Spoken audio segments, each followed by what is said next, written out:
Good morning, everybody. This is John Blank, Chief Equity Strategist at Zacks Investment Research. Off on a journey through the semiconductor companies. Last time we talked about the semiconductor industry metrics broadly as a story of macro. This time we'll get into the stocks. So again, the views of myself, John Blank, are not necessarily the views of Zacks Investment Research. The rest of this you can read at your own leisure. All right, round two, semiconductor industry. The core metrics for the 10 semiconductor industries that we have at Zacks, we'll go through them. Don't take the industries too seriously at a very discrete level, but in terms of front end and back end of who is producing the actual chips and who is making the wafers at the back end, this is very critical. We'll get into a deep dive into the major chip stocks, the stories that surround the cycle that we're looking at, the valuation cycle, as well as the uplift in the profit margins. Finally, we'll finish up with the valuation story. Interesting stuff here. We'll learn a lot about the need for cash flow measures as opposed to valuations, because it's really kind of an interesting, more truthful, I would say, measure when you get closer to the cash flows.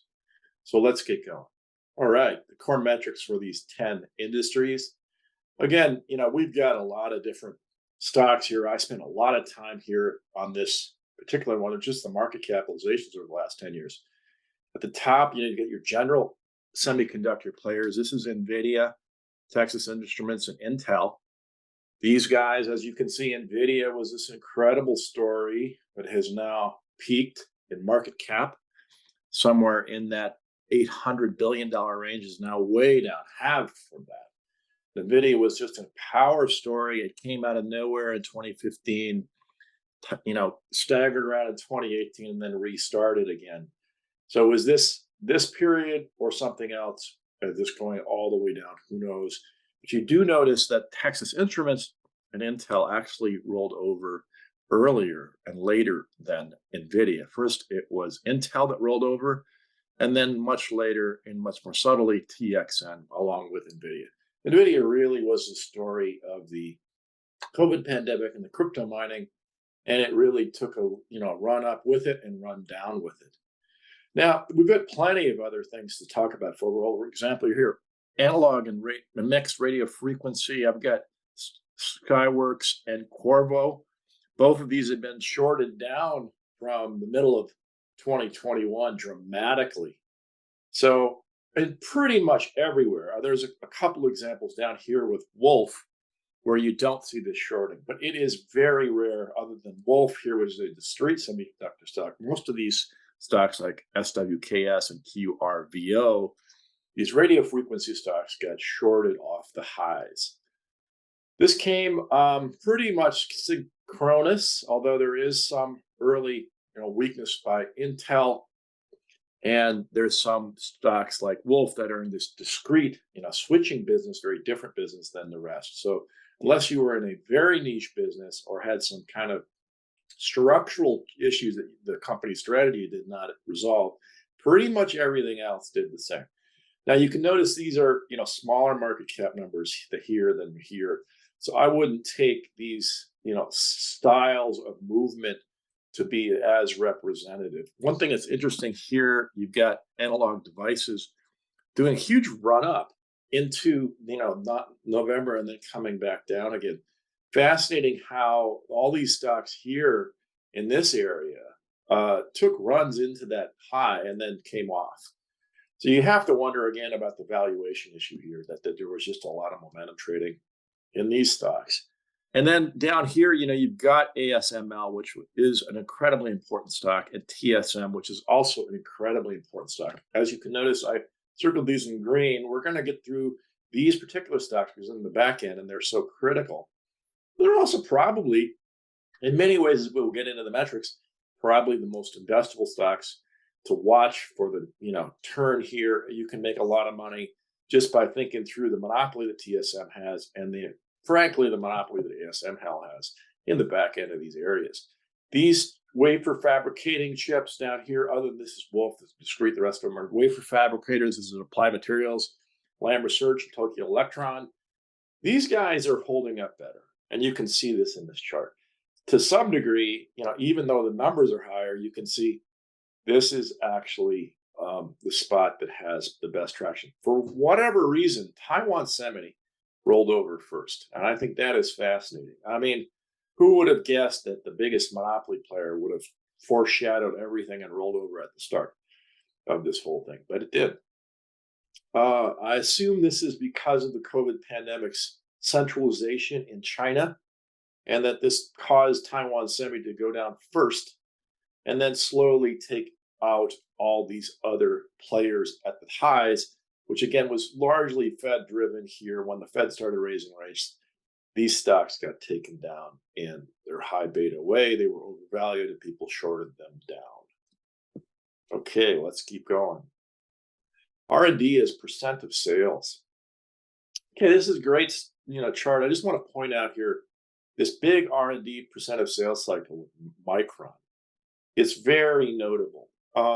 There's plenty of other stories here. Wolf, obviously, you can see Wolf's unique ramp of R&D. That was that discrete project. This Wolf really shouldn't be thrown up against these other ones. These are really big wafer fabricator. This is discrete stock. This will generally be true here. But something's way out of place here. For example, ON is actually a very good stock. And it's just going down because it's actually just a matter of the sales going up. So, but Micron shows you something fascinating, which is when Micron tries to make more money, they cut down on their R&D. And they use R&D as in a much more flexible way than any other chip company. That's my only story here that I can understand, is that as we flip through it, you will see as we go on that they in fact make more money. And watch this. There's a net profit margin. See how net profit margin is in 2018-19, pretty high for MU over here. Now let's go back. There it is. As you can see, they took the research and development down at Micron to raise the profit margin in 2018. So that's something to know about Micron. It's specific to Micron. The thing to notice here is we're going to go from R&D as a percent of sales, which shows you how much people are investing in their businesses. But this can be a very upside down number, because this is a lower number because they're building sales here. But be careful here. Some of these downtrends are actually uptrends in sales, and the R&D is just staying as fixed. One is an operating procedure within the company. The other is the amount of demand for the company's products. So keep this in mind as R&D a percent of sales. Net profit margin. Look at TXN. Texas Instruments has been building a profit margin. It's 44% now. It has really gone through the roof. It was down in the 20s back in 2015. TXN profit margins are truly impressive. But look at this down here. While not as high as TXN, the wafer fabricators in the lower left corner, they show this impressive, steady improvement in profit margin. You can see how steady these are versus these. These back-end companies are monsters, and they have long-term contracts and very stable businesses versus these. And then there's just TXN, an incredible story there. Intel, interestingly enough, while their business sales is not great, they've maintained their margins in Intel. And actually, Nvidia has not. Nvidia is starting to chop down on them. I'm sure that's part of the problem here, is they're losing the ability to raise prices like they used to. All right, return on capital. Once again, let's go back through this. Net profit margin, you can see it's very noisy. Return on capital, not so noisy. Let's do that again.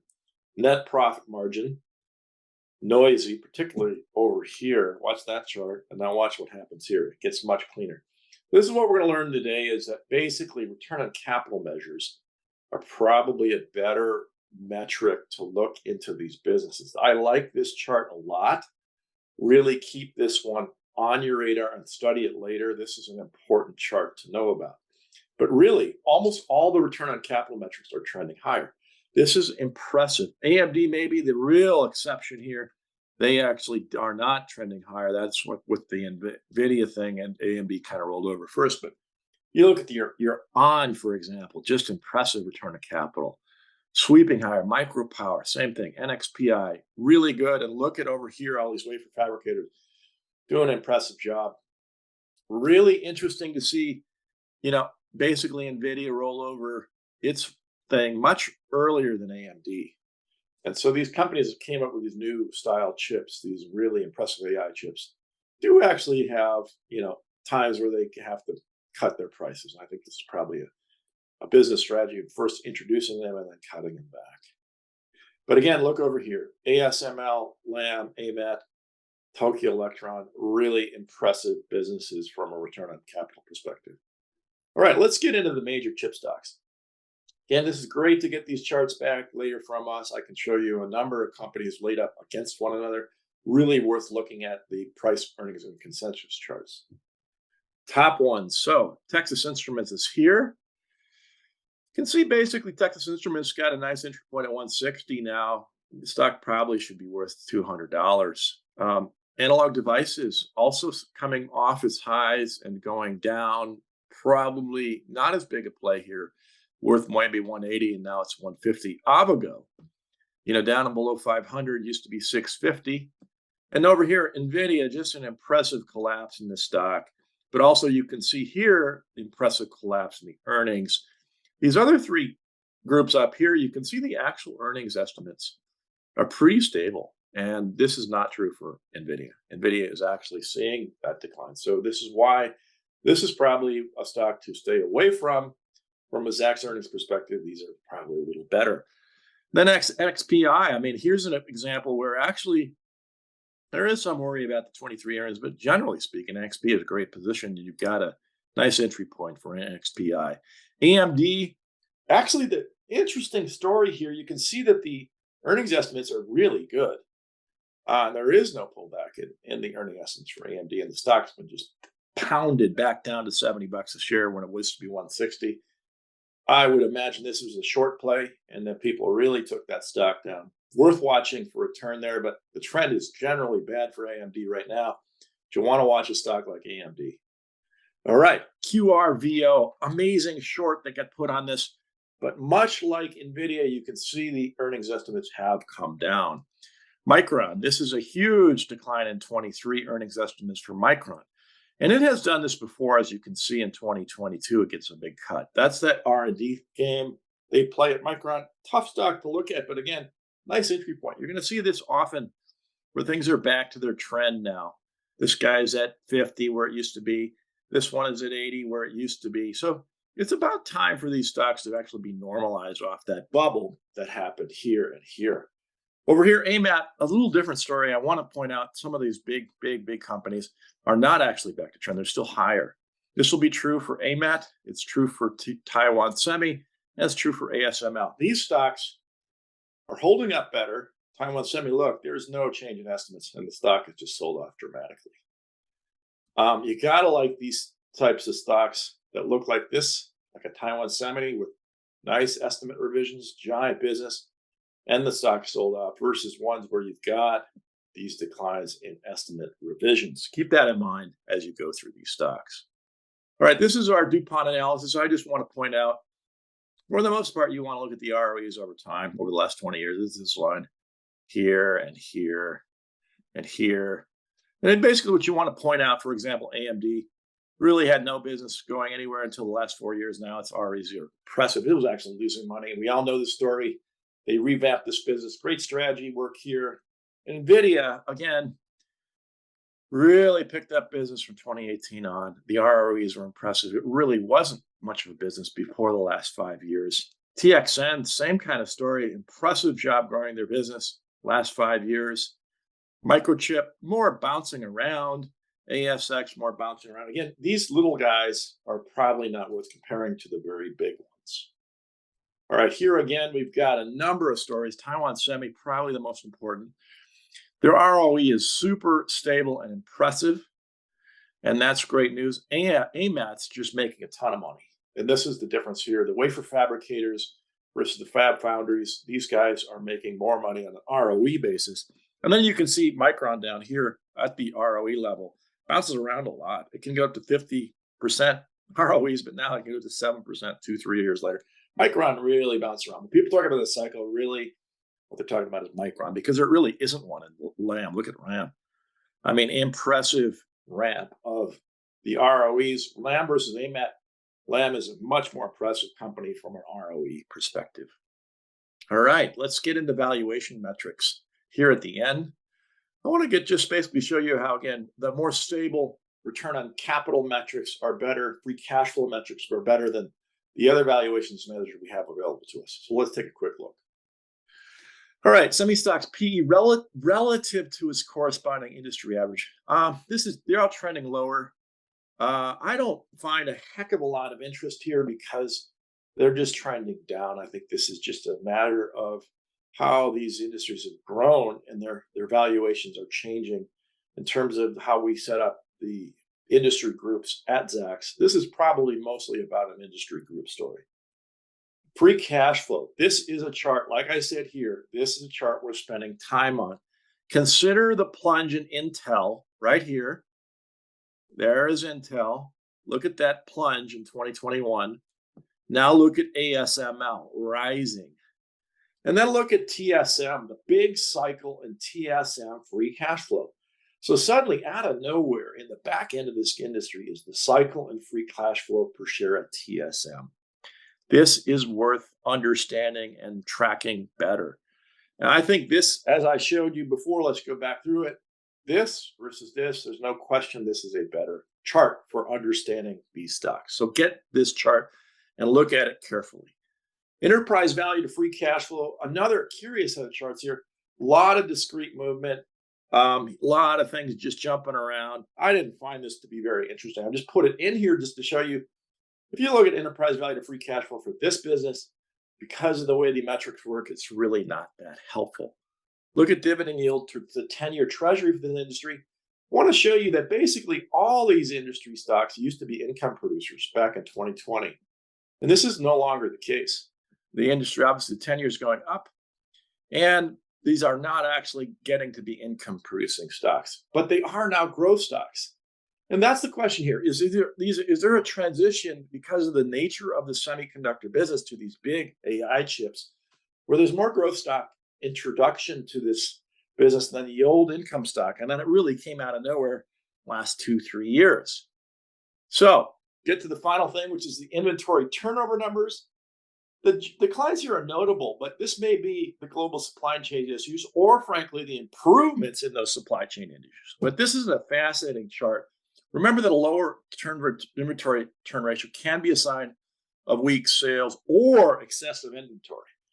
So this is, a problem. Are these overstocked, right? Or they understocked? I think basically right now, the problems in the inventory-based space here are showing up in this business. Taiwan Semi, I think probably is also showing you that they are running their business a lot differently, getting a lot cleaner with the amount of inventory turn they are doing. So keep this chart in mind. It's a fascinating one for this business. Again, I think this is a very worthwhile chart. So if we look at it, it's really the free cash flow chart and the inventory turnover chart that are the best. Now, putting it all together, these are the two charts you really want to look at. We've done a great job here for you. This is ASML Holdings, a lot of metrics. Again, this is great, and this is Taiwan Semi, a lot of metrics, and this is great. So remember that ASML basically has this machine, EUV lithography, which we're showing you here. It's one of the most complicated devices ever made. It costs about $200 million, and ASML holds a monopoly in the manufacture of this machine. You can see the growth of this business here, 38% in 2021. Impressive story here. You want to understand this basic machine and its performance as a stock. This is also true with Taiwan Semi. Chips for Taiwan Semi are everywhere, and they have a global monopoly for 92% of chips. Apple, AMD, Qualcomm, Intel, Nvidia, Tesla, and Huawei are all using TSMC. You got to know this business. Again, here's the growth rates over here. Impressive foundry growth, particularly the last 2 years.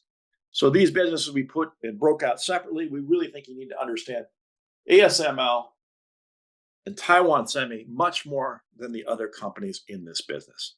That's it for me. I hope you enjoyed today's talk. And you can get a hold of our slides at these numbers, 866-794-6065. strategy call at zackspro.com or on the web at www.zackspro.com. We've also got a LinkedIn page and a Twitter account. So please feel free to get all this from us. That's once again 866-794-6065.